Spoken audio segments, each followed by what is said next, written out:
Welcome back to another episode of The Quest for Self. I'm your host, Allie. Have you ever been in a situation, an argument, a disagreement, where you found yourself spiraling, screaming, shaking, not even recognizing yourself? Like you just lost it. You overreacted, said things you didn't mean, and afterward, you were left wondering, what the hell just happened? Yeah, I've been there, and chances are you have too. That's what happens when we let our emotions lead. And today, I want to talk about what it looks like to stop reacting and start responding. Just recently, I was sitting in my neighborhood on a bench, like I do most days with my dog Mia by my side. Mia has been through a lot. She's had a rough start. She was attacked by other dogs before I adopted her, and it left a mark on her temperament. I've worked with trainers and behaviorists for years to help her grow and feel safe. But like any being with trauma, there are still certain triggers. There are just some dogs she doesn't get along with. And honestly, that's normal. Just like us humans, not every energy is meant to mix. That day, she was tied down, but I wasn't holding the leash in that moment. And another dog walked by, and not just any dog. One of those dogs. One of the ones Mia still has tension with. The owner of the other dog had to grab hers because her dog was clearly reacting too, trying to come at Mia. And Mia, of course, stood up and started walking towards the dog. It all happened in seconds. This moment of real tension. And I quickly stepped in, grabbed Mia, and diffused the situation before it escalated. But then the woman looked at me and snapped. You should have that type of dog tied down. And I'm not going to lie, my blood boiled. Because Mia is an American Staffordshire, and here in Spain, she's labeled as a PPP. Perro potencialmente peligroso, which translates to a potentially dangerous dog. By law, she's supposed to wear a muzzle, but I know her. I know her body language, her triggers. After many, many years of work, I know what dogs she can and can't be around. So I make educated choices based on clarity, not fear. And in that moment, the comment, that type of dog, hit a nerve. I wanted to snap. I even said something back, like, she is tied, but maybe yours should be tied down better. Your dog was lunging too. But then something else happened. A neighbor, an acquaintance of mine who was sitting next to me, sweet, calm, always friendly, she completely lost it. She stood up and went off on this woman, defending me and Mia with everything she had. And while I was grateful for her support, it was like I was watching a mirror of who I used to be. She was shaking. She was so emotionally charged she couldn't even sit down. And the argument just escalated to this place of total chaos. Both women shouting, insulting, going back and forth. And I remember just standing there in the middle of it saying, stop, breathe. She's not worth it. This is not worth it. I looked at my neighbor and she was trembling, completely overtaken by the stress. And I just said, breathe. You're giving your peace away. It's not worth it. And as I said that, I realized That used to be me. I was the one who would explode, who would shake after the outburst, who would feel unsettled for hours, sometimes days, replaying it in my head over and over, thinking of all the things I should have said or shouldn't have. But in that moment, I saw how far I've come. Because instead of reacting, I responded. Instead of letting my emotions lead, I chose clarity. I chose peace. And don't get me wrong, I'm still human. I still slip. But this moment reminded me just how powerful it is to pause before reacting. Because what happens when we don't? Well, we give up our peace. We get stuck in spirals. We walk home shaking, not because of the situation, but because we let it inside us. So if you've ever found yourself in a situation like that, ask yourself, what triggered me? What happened after the outburst? How did I feel? What did it cost me? Was it your peace, your energy, your dignity? And if it cost you something, was it really worth it? For me, the biggest tool has been learning to breathe, to pause, to let a moment pass before I let it define me. Because the truth is, reacting might feel satisfying for a second, but responding, that's where the real power lives. So let's break it down. What's actually happening in moments like these? Why do we feel that surge of heat in our chest, the shakiness in our hands, the racing heartbeat, or that sudden urge to flee or explode? What we're often experiencing is nervous system dysregulation. Our bodies go into fight, flight, freeze, or fawn, an automatic primal response triggered by our perception of threat. And here's the key: perception doesn't always equal reality. Your body can respond like you're under attack, even when all that's really happening is someone gave you a dirty look, didn't text you back, or said something triggering. It's not about the logic of the moment. It's about the unresolved patterns and emotional history our bodies carry. Sometimes we're not reacting to this moment. We're reacting to every moment that ever made us feel unsafe, unheard, unloved, or rejected. So when we're dysregulated, we're not grounded. And when we're not grounded, we're not clear. And when we're not clear, we cannot respond. We only react. We spiral, we shut down, we overstep, we snap. But emotions aren't the enemy. Emotions are messengers. They're important, they're valid, and they're necessary. But they aren't always reliable decision makers. They're like waves. They're meant to move through us, not take control of us.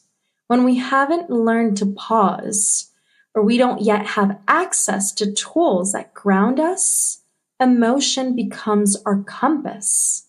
And let's be honest, that compass doesn't always point north. So, what can we do instead? Well, let me take you into another real life moment that reminded me how powerful the pause truly is. There's someone from my past someone I hadn't seen in a long time.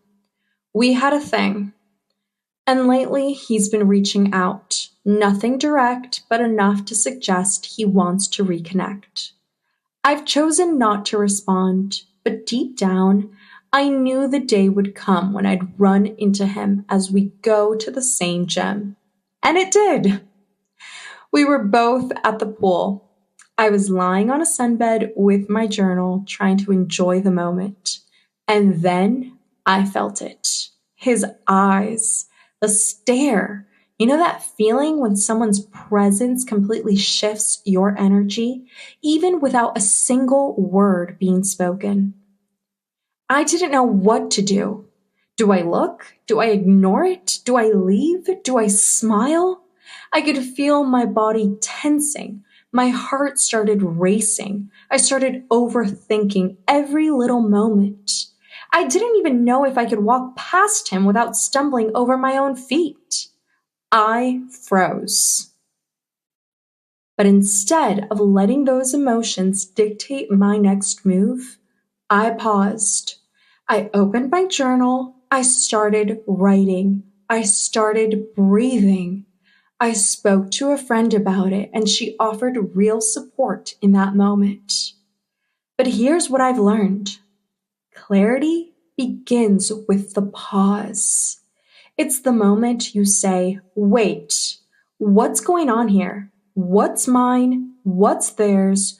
What do I want to carry into this moment? And what can I let go of?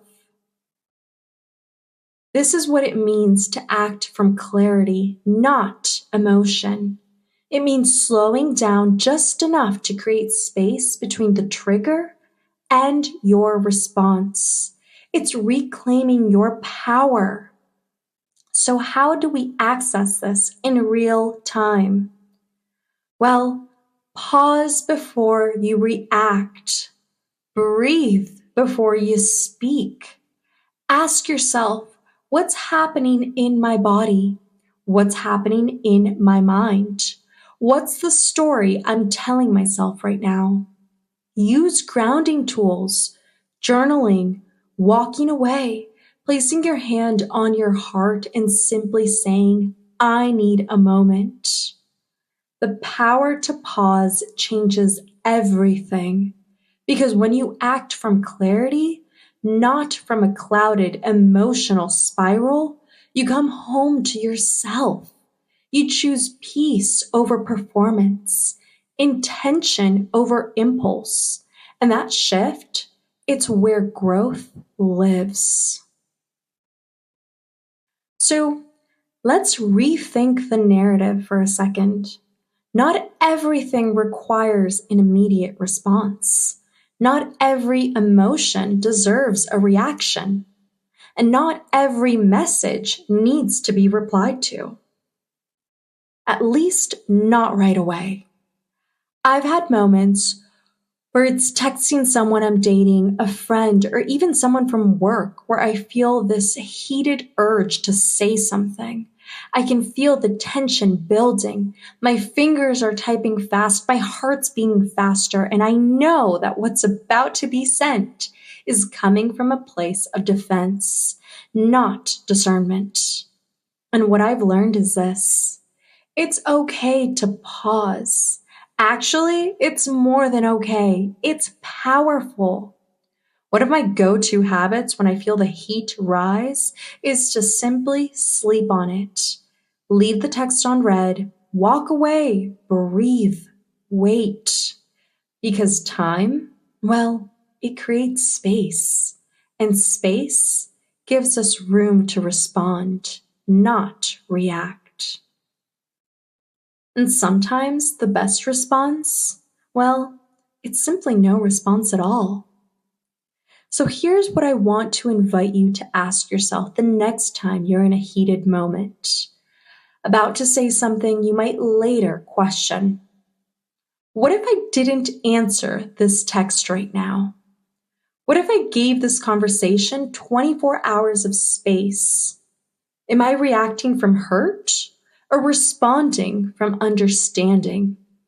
Is this my ego speaking or my clarity guiding?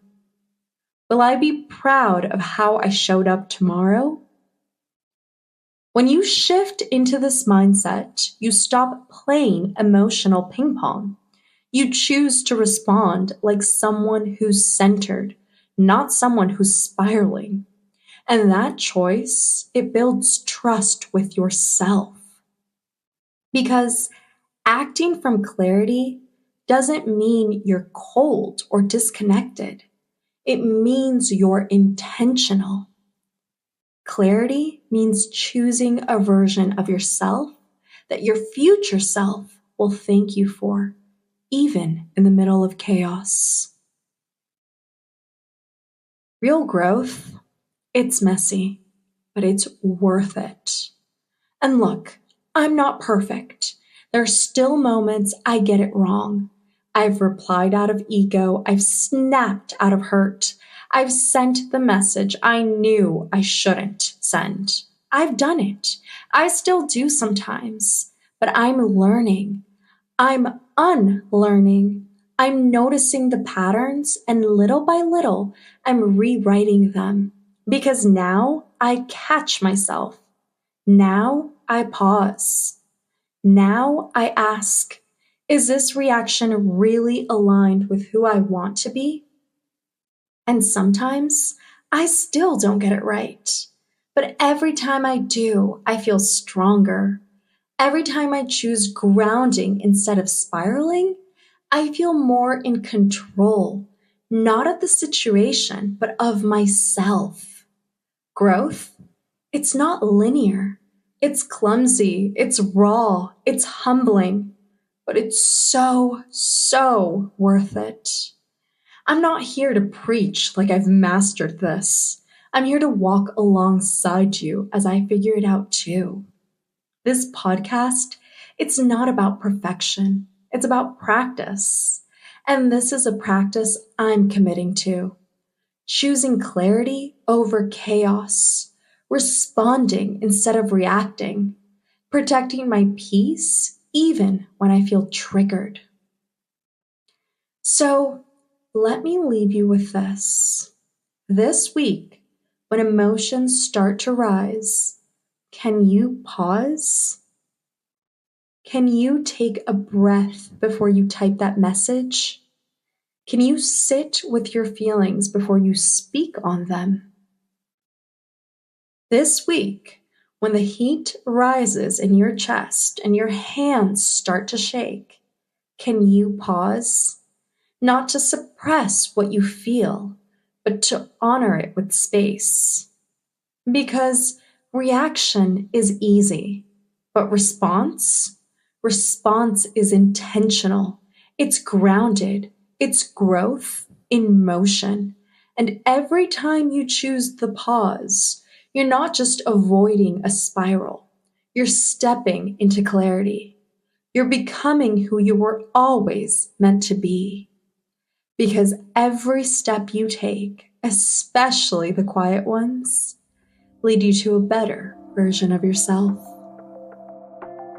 Thanks so much for listening to this episode of The Quest for Self. If you enjoyed listening to this episode, like, follow, subscribe, comment, and share.